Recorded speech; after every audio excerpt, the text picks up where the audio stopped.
Los capítulos de la serie Wissenswerte dedicados a los derechos humanos constan de un videoclip general sobre el tema y un videoclip para cada una de las 3 dimensiones de los derechos humanos. Cada dimensión tiene la misma importancia en el sistema de derechos humanos. Los videoclips también se ocupan de la evolución de los derechos humanos, las violaciones actuales de los derechos humanos, los derechos de las mujeres y el papel de organizaciones no gubernamentales como Amnistía Internacional. Este videoclip está centrado en la tercera dimensión, los llamados derechos colectivos. Asimismo, se ilustra el desarrollo progresivo del sistema de derechos humanos y sus principales reformas pendientes en la actualidad. La década de los 70. El mundo ha sufrido grandes cambios. Muchas antiguas colonias se han independizado. En numerosos países, la alegría por la libertad conquistada pronto da paso al desencanto. Muchos de estos países se enfrentan a graves problemas de desarrollo. En muchos casos, las causas son internacionales o incluso globales, como por ejemplo, los efectos del cambio climático o un sistema de comercio mundial injusto. Las consecuencias: guerras, subdesarrollo, corrupción o destrucción del medio ambiente. En la mayoría de los casos, estos problemas no pueden ser resueltos en solitario por el país en desarrollo afectado. Para acometer esta problemática, los países en vías de desarrollo plantean los derechos de la tercera dimensión en el debate de derechos humanos. Entre estos derechos se cuentan el derecho a la paz, el derecho a disponer libremente de sus riquezas y recursos naturales, el derecho a un medio ambiente sano y algo especialmente importante, el derecho al desarrollo. Estos derechos se distinguen en 2 puntos de los derechos de la primera y la segunda dimensión. Su finalidad no es proteger únicamente a individuos, sino a grupos enteros de personas como por ejemplo los pueblos. Por eso también se llaman derechos colectivos. Su implantación no incumbe en primera línea al país afectado, sino a la comunidad internacional en su conjunto. La base ideal para hacerlos realidad es la solidaridad entre los países. Por eso a veces los derechos colectivos también reciben el nombre de derechos de solidaridad. La tercera dimensión es más controvertida que las 2 primeras. Un argumento crítico: se afirma que los derechos humanos son por definición derechos individuales, es decir, solo pueden referirse a personas. Además, algunos expertos advierten que los derechos de la tercera dimensión no alcanzarán nunca un estado jurídico ni político equivalente al de los de la primera y segunda dimensión.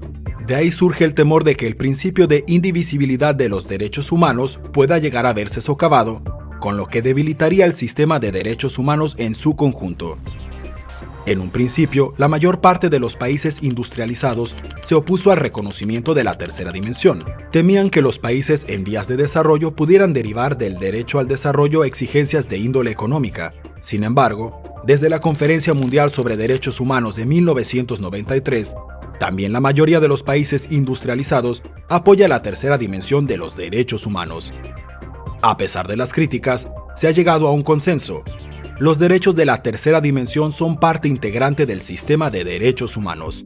La tercera dimensión de los derechos humanos pone de manifiesto que aunque los derechos humanos sean universales, determinados derechos son variables y también pueden aparecer otros nuevos.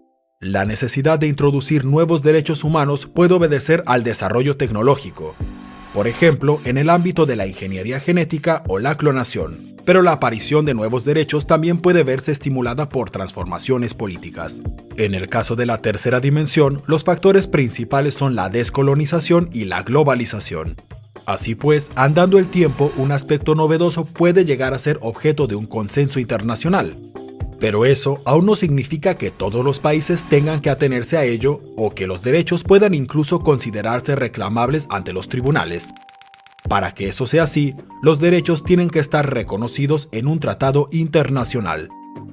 Los derechos de la primera dimensión están reconocidos en el Pacto Internacional de Derechos Civiles y Políticos y los de la segunda en el Pacto Internacional de Derechos Sociales, Económicos y Culturales. Asimismo, determinados derechos también pueden llegar a ser vinculantes en el derecho internacional por la adopción de convenciones de las Naciones Unidas. Tal es el caso de la Convención sobre la Eliminación de todas las formas de discriminación contra la mujer, CEDAW, o la Convención sobre los Derechos de las Personas con Discapacidad. El siguiente paso es la exigibilidad. ¿Qué medidas legales puede tomar una persona que considera vulnerados sus derechos humanos? Los tratados internacionales de derechos humanos obligan a los estados firmantes a adecuar su legislación a los derechos humanos respectivos.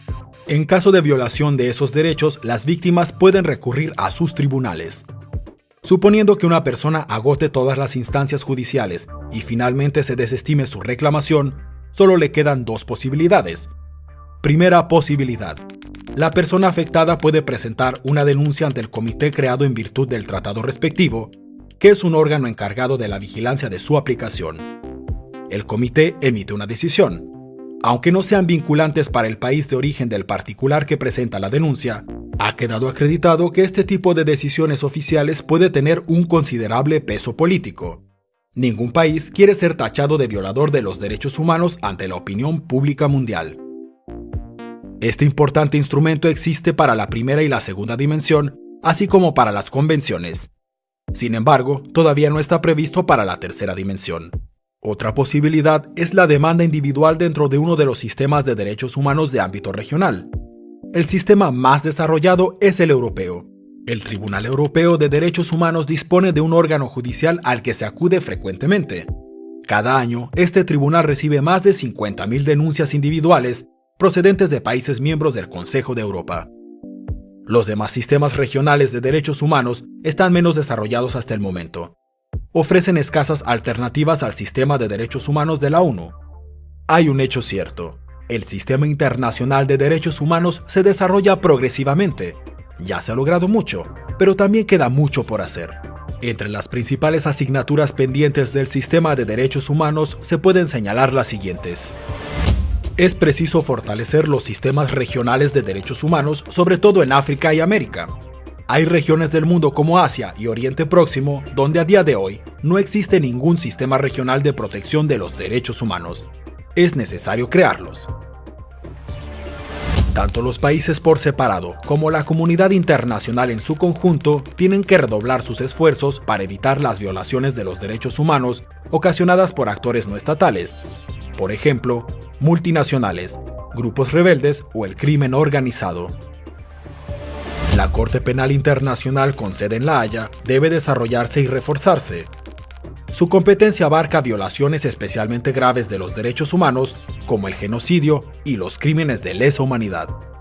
La historia demuestra que aunque a veces el camino sea pedregoso, el sistema de derechos humanos puede ampliarse y perfeccionarse. Los otros videoclips de los capítulos dedicados a los derechos humanos en la serie Wissenswerte contienen más información sobre el tema.